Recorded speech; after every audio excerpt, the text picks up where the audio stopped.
Well, I'm sorry if I've actually titled this video too extreme, but I think the video title I'm going to put on this about what's going on with the ammunition in this country is not too extreme. It's actually going to affect reloading, everything, all the way across the board. And it will not outright ban it, but if this ruling is not overturned and it's done by the ATF, it's going to cause ammunition to be much more scarce, much more expensive. And that is because there's a reclassification on an ingredient that goes in pretty much all gunpowder, and that's nitrocellulose, I think it's called. I'm not sure what the hell the damn name is again, but basically the entire industry would be now at a standstill because without nitrocellulose, you can't make smokeless gunpowder. Without smokeless powder, there's no ammunition, there's no reloading. In other words, the ATF just completely changed its regulations, turning everybody into the ammunition industry into felons if they do business the way they have for decades. In other words, they reclassified this nitrocellulose as a high explosive. They used to be able to just wet it down with water, alcohol, and transport it, no problem. That was to make it less volatile. But now the ATF says, no. So this was an Obama ruling. The guy that's actually in charge of the ATF now, I forgot his damn name, but he's the one that succeeded after Eric Holder, the famous guy from, Fast and Furious that gave tens of thousands of weapons to Mexican drug cartels on purpose to actually as a political ploy to prove a point that they were trying to prove that Mexican drug cartels were getting weapons from the United States, which wasn't true, so they decided to give it to them. To trace them back here, see if they could, which in turn caused border patrol agents to be killed and put the arms into the, the weapons into the hands of the drug cartels, per Eric Holder. So the guy that actually came after Eric Holder, he was an appointee that he doesn't believe in the Second Amendment. He believes in a lot more gun control. So they're doing something for more background type of thing, whereby I don't know if this is going to fly because, there's going to be a lot of groups against this. But then again, it goes to show you if the Hill of Beast gets in, it's bad news. But also I'm going to bring up another point. We don't need a government, period. It's not left or right. It's not conservative versus liberal. We don't need a government. All these guys are guilty of freaking conspiracy to destroy and basically take away the liberties of the public. They're all guilty of being communist by association. That might sound a little like McCarthyism, but in the case of, somebody like Obama, if you're in the Secret Service and you're guarding Barack Obama, as far as I'm concerned, yeah, okay, it's your job to guard him, but as far as I'm concerned, you're guarding Joseph Stalin or Mao Zedong or Adolf Hitler. That's all you're doing. You are guilty. You are actually guilty of a conspiracy. You're conspiring against the American people. And that's actually how the government puts it on us. Anytime, any little thing we do, everything's being conspiracy. Well, it should be placed right back on them. We don't need a government. They're worthless. That's really what it's coming down to. We don't need them. Now, this ruling is more draconian than it sounds because actually then if you have gunpowder, pretty much all gunpowder has this 12 point something percent threshold on the nitrocellulose in the gunpowder. That's most of it, most of the smokeless powder. All the stuff pretty much used in pistols, a lot of stuff, most of the stuff used in rifles, except for the very largest calibers that maybe are slower burning. Pretty much all that stuff would actually now be classified as a high explosive, and then it would make it whereby you couldn't buy it. Basically, you couldn't. Maybe you could buy it at some ridiculously high cost. I mean, yeah, there's always a price, but that's the whole deal. The whole deal is to try to get ammunition out of the reach of common people in price. Now, Homeland Security, whatever the hell is Department of Nazism, Homeland Security, they already purchased, 1.6 billion rounds of ammunition some years ago, and I don't know if that's true or not, but, that was something they supposedly did. Yeah, I think they're in, there's some theories out there, yeah, we're heading for a government collapse. I think that's probably legit because the service on the interest of the debt is actually the thing that is going to cause that, when the interest rates go up, because right now we have astronomical debt that we are servicing on government expenditures, and we borrow more money every year, and we keep raising the debt ceiling every year, but the interest rates are virtually zero. But if the interest rates go up to, say, 4%, which is even reasonable on a 30-year bonds, it's going to take up, at least a quarter of the expenditures on the government, and a lot of things are going to start shutting down. In other words, that would raise the commodity prices, and that would also, there'd be layoffs in the government, curtailing of things that needed to be done. And, that's where things come home to roost, because, personally, I'm pretty much getting close to that age where I could retire from Social Security or something like that, but I'm probably not going to. But, I'd rather sacrifice my retirement in knowing that everybody across the board gets screwed over, including like the FBI, the CIA, the ATF, the NSA, and even the military that all retired, got their 20 years. I don't give a shit. Tell you the truth, my ancestors fought for this country. They didn't get paid. My ancestors during the 1776, my direct ancestors, my 5 great-grandfathers and my 6 great-grandfathers that fought for this country, and my 3 great-grandfathers and 3 great-uncles that fought for the Confederacy. I mean, yeah, they got paid a little bit in the Confederacy, but a lot of times there was no money at all. And they fought the whole 4 years. I got their records. They fought right from South Carolina. Actually, to tell you the truth, I don't believe in the United States of America anymore. I think there should be the Confederate States of America. We don't need Washington, D.C. They can go to hell. Period. They can put a wall around that. I mean, Trump, we're looking at the deal with Trump, and it's like, we're trying to get a big, strong leader to fix everything. Well, that's already telling you that the end of the constitutional republic is already here if we got to elect a strong leader to fix things, because basically we don't need a leader. We don't even need a president, for crying out loud. It's just BS. That's all I look at it.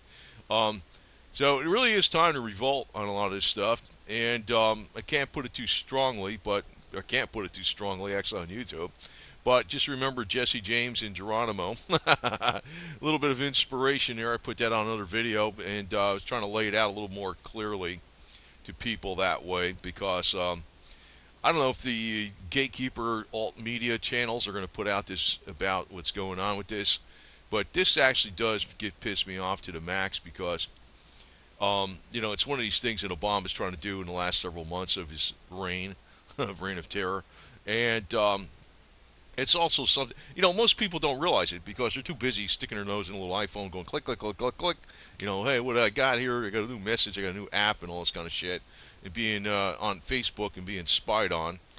But, actually I do think a lot of this is going to work out. And actually I've got to put this chart here on the end about this, because this is the president's proposed $4.1 trillion budget for fiscal year 2016. Interest on the debt, that's the debt service. 7% of the pie is, $283 billion. If interest rates go up, it's going to easily take a quarter of this pie or more. And actually, once it goes up, it's going to spiral out of control, and the government's just going to collapse pretty much, because it's like a breaking down scenario is going to start coming into play. You say, well, if the interest on the debt goes up and the interest on the debt service for out of our total expenditures is 25%, well, we can still keep running. Actually, no. It would actually, once it got to that situation, there'd be more breakdown of society, because that would include people that were not getting paid as much for subsistence to eat. There'd be more, riots and protests in the streets, and the government would be trying to crack down. The government wouldn't have the funds for it, and people would just move the hell out of the country, because the people that were here that are getting subsistence rations and things that maybe came here, in the last 10 years or something, or 5 years or 3 years, they would just leave. That's what would happen. I wouldn't leave. I can tell you that right now. I'm going to be growing some trees here, bear fruit. But this ruling is actually real. It's not a conspiracy theory. They're talking about anything with a certain percentage of over a certain percentage of nitrocellulose that has that's in gunpowder being reclassified as a high explosive, and it's just deliberately being done to just basically curtail basically all ammunition sales right now as of this ruling. The manufacturer of ammunition as of this ruling is actually, it's stopping it cold in its tracks, because all these people that would be manufacturing ammunition per this ruling would be felons. Now, there's still stuff in the pipeline, and I don't think the prices have raised dramatically overnight, but, maybe they will be if this is not reversed. I don't know if it is going to be reversed. That's the thing. But you can see the writings on the wall. It's just how easily they can freaking pull the plug on shit doing other nefarious means, because they're not going to take away. They can't say, oh, we're going to take away the guns, but we can just do all this kind of stuff. Now, there's another ruling out there that people that are have a medical marijuana card, they don't have Second Amendment rights. I don't know if you heard that damn thing, but it was upheld by the court. I don't like, holy shit, you got to be kidding me. If you got a medical marijuana card, you don't have Second Amendment rights, upheld by an appeals court too. Wow. So, like I said, we don't need a government. They're worthless. They are worthless, man. They're totally worthless. And, one of the things you can do, I can tell you one thing, probably something pretty, 9 mil is not bad. 45 is probably one of your better pistols to get, in some ways, in my opinion anyway, my humble opinion. If you get like Winchester 231 powder, you can load like, because they also, it's another thing they did recently, they closed down, several years ago, they closed down the last lead smelting plant in the United States. That was another thing they did. The EPA did that shit.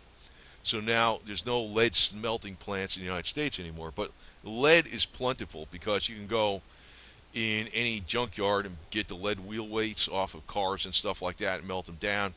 And you can make cast bullets.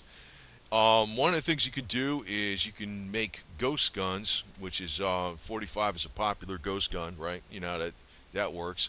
You can use Winchester 231, 4.9 grains of that with a 230 grain lead ball bullet, just plain lead ball, no hollow jacket or none of that shit. Something you can cast yourself, and you get way over 1,000 rounds out of a pound of powder with that.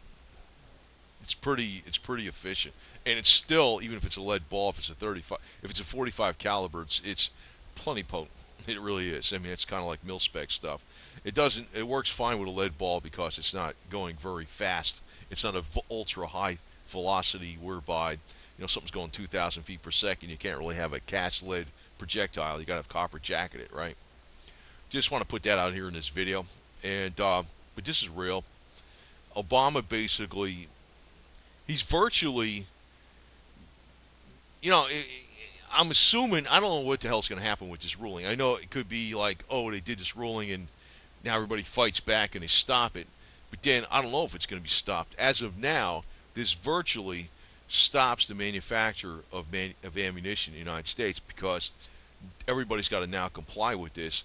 And it's going to be extremely expensive and time-consuming to comply with this. This also affects all reloaders because most ammunition, most gunpowder that's smokeless is over that 12-point-something% nitrocellulose. It makes everything freaking practically illegal, for crying out loud. And they could just make another rule after this.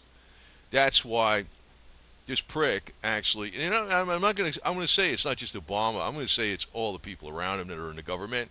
They all maybe don't like it. If you're in the Secret Service or even if you're ATF or FBI, CIA, you're all going along with it though. You're all getting the green check. You're all getting the freaking direct deposit. You are all part of the problem, man. Because none of you jackasses will stick your neck out and jeopardize your career. Most of you won't, because the ones that do, they're out. They're out. They're gone. They're gone. What we really need to do is actually just go right back to secede from the Union again. We don't need the freaking bullshit out of the Northeast. And I don't want to knock the Northeast and say New Hampshire, Maine, and Vermont, because I think that was part of the Northeast, and upstate New York, they're fine. But, really where the criminal element is that actually controls Washington, D.C., that's doing all this garbage is actually coming out of the Northeast. We need to freaking secede from the Union, and that's really what it is. We need a freaking revolution, man, all the way. We don't need a government. We just don't need a government. We don't need one. The thing is, it's not even a matter of repealing these laws or just even repealing these agencies. We don't even need a government. Anytime we got a government, we got problems. That's what I'm ready to come down to that conclusion. We don't need them. I mean, sure, they do some things right, but overall, they do more screwed up. That's like, and you say that's anarchy? No, I don't really say that anarchy because, you can actually even take an example. Give an example right here. Um, if you have people at a traffic light, for instance, and you take away that traffic light, a lot of times the flow of traffic works a lot better, and you don't even need it. You don't even need it. I mean, you say, oh yeah, it cuts down on accidents. They've freaking shown experiments. A lot of times you just take away that freaking traffic light, the flow of traffic works a lot better. I mean, it looks crazy because maybe you might have a severe accident once in a while, but then again, it's like people, it's like, what do you want? You want to be safe. The problem is when the government makes you safe, they can easily make you imprisoned by them too. If they got the power to make you safe, they got the power to freaking take away all your freedoms. There's no utopia that can be made by mankind. There isn't any. So I say the government, the hell with it. We don't need it. Most of these people, they're in uniform. They're in there for your direct deposit. I don't care what branch of the government they're in or what branch in the military. If you stop their pay immediately, I don't care who they are, they would stop doing their job. Most of them, vast majority of them. Very few would actually continue on without money. Very few. Which goes to show you that pretty much everybody in our government is just paid from extortion from us the people, and to be directed by policies that are created by the wealthy, the control freaks, to lord over us. We actually got a worse system today than we had during the feudal times and medieval times. It's gotten that bad. So this here is something I just bring out for absolute cause for concern. It's beyond what you think. It's beyond freaking beyond description. I don't know what the hell to say about this. When the government can do this kind of shit, to me the only recourse is to actually have these people put on trial and basically charged with treason, espionage against the American people, basically collusion to commit genocide against the American people, and then they're dealt with accordingly. We don't need the government. The government is a small percentage of the American people. They're like a cancer on this nation. We don't need them. That's all there is to it. And I think basically, it's my opinion, they're all guilty of it. They're all guilty of it by association. It's like I'm so sick of these people freaking not sticking their neck out because, that's our commander in chief, or that's my boss, or I can't say that. No, fuck you. You're a piece of shit. If you're that way, then you're just the worst piece of scum on this earth. That's why I got the utmost respect for the Confederacy, even though they lost. It's like, hey, they tried to freaking break away from this situation. They failed, but I know they're being smeared now with the slavery thing. But let me tell you this. If you look back at that time, the South was under control for 50 years, more than 50 years, by military districts after they lost, and segregation was still going on that whole time, even though the North was controlling all the South through military districts. You can look it up in the 1910 census. It wasn't until after World War I that they got rid of the military districts in the South. But segregation was continuing the whole time for well over 50 years, and beyond that, but for the 50 years that the North was militarily controlling the South. That goes to show you there was no North-South split over slavery. It was over taxes. And the government doesn't give a damn about slavery. The only thing they give a damn about is money. And I shouldn't really say the government, because really what it is, it's the rich, it's the entitled that use the government as a tool to lord over us that are really the problem. And most of the rich and the entitled, the nobility of this country, are coming out of the financial sector in the New York metropolitan area, an area I was raised in. So, believe me, I'm very well astute and very much familiar with the type of attitude that's over there. Money is God, and they shit all over everybody. They shit all over their neighbors. They're all about stick you in the back just to get ahead. That's mainly the modus operandi up there, and that's the type of people that control Washington D.C. Only the worst of them. And then you have the people in Washington D.C. that are getting some paycheck via our taxes or our government debt that just go along with this, and they say, "Well, I can't do anything about it. It's not my job." Oh, too bad. I'm really praying for the interest rates on the long-term bonds to go up, and in government payments to all these scumbags, whether ATF, FBI, CIA, NSA, all stop, including our military. Because the only military we need are true volunteers, and only true volunteers are going to be able to fight for this country. It's not going to be the ones that are paid to do so. We do not need a mercenary army. And right now, the game is they're trying to disarm the population through any means possible, and by cost of ammunition and making ammunition very scarce. You can have all the guns in the world if you don't have the ammunition, or the ammunition's out of price and it's too out of range for your price, or it's too scarce due to these new rulings. Your gun isn't going to do you any damn good. So that's what Obama's doing. I went lengthy on this, but I got to give you the whole 9 yards. And like again, I'm not a gatekeeper for all media. Not at all. Not in the least. Not in the least. I'll tell you what's up. That's just how it is.